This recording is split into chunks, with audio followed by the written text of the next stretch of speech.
மனுஷன் வாக்குத்தத்தத்தை கொடுக்கிறான், ஆனால் அந்த வாக்குத்தத்தத்தில் அவன் உண்மையா இருக்கிறானா என்பது கேள்வி. ஆனால் அந்த ஒரு சந்தேகம், ஆண்டவருடைய வாக்குத்தத்தங்களில் நாம் அந்த சந்தேகத்தை வைக்க வேண்டிய அவசியமே இல்லை. ஏன்னா அவர் சொன்னதை அவர் நிறைவேற்ற அவர் உண்மையுள்ள தேவனாக இருக்கிறார். He stays true to the promise.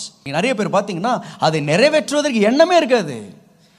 ஆனால் சும்மா ஏதோ அந்த சூழ்நிலையிலேருந்து வெளியே வர்றதுக்கு எதையாவது ஒன்று சொல்லிட்டு போயிடுவாங்க. அந்த இடத்துலேருந்து எப்படியாவது விலகணும்.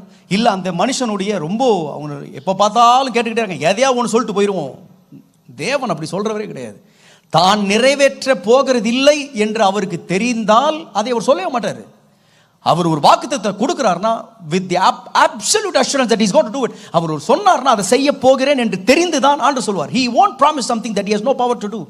ஒரு வாக்குத்தத்தத்தை சொல்லிட்டு அதை செய்வதற்கு வல்லமை இல்லாதவராய் அவர் இல்லை. நிறைய பேர் வல்லமே இருக்காது, அந்த சொல்கிறோமே இதை செய்கிறதுக்கு நம்மளுக்கு பேலன் இல்லையே, திறன் இல்லையே அப்படின்னு இருந்தாலும் வாக்குத்தத்தம் கொடுப்பாங்க. ஆனால் தேவன் அப்படி இல்லை. He does not promise something that he doesn't have a power to do.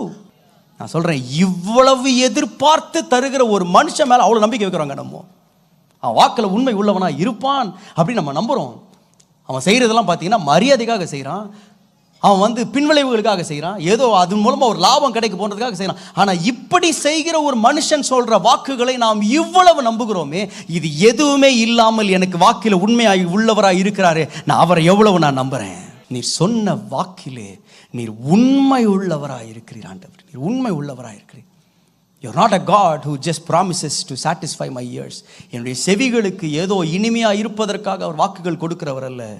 He promises to satisfy my soul. என்னுடைய ஆத்துமாவை திருப்திப்படுத்துவதற்காக தேவன் வாக்கு தத்தங்களை கொடுக்கிறார். அந்த வாக்கிலே அவர் உண்மை உள்ளவராக இருக்கிறார். சத்தமா ஆமென் சொல்லுங்களேன்.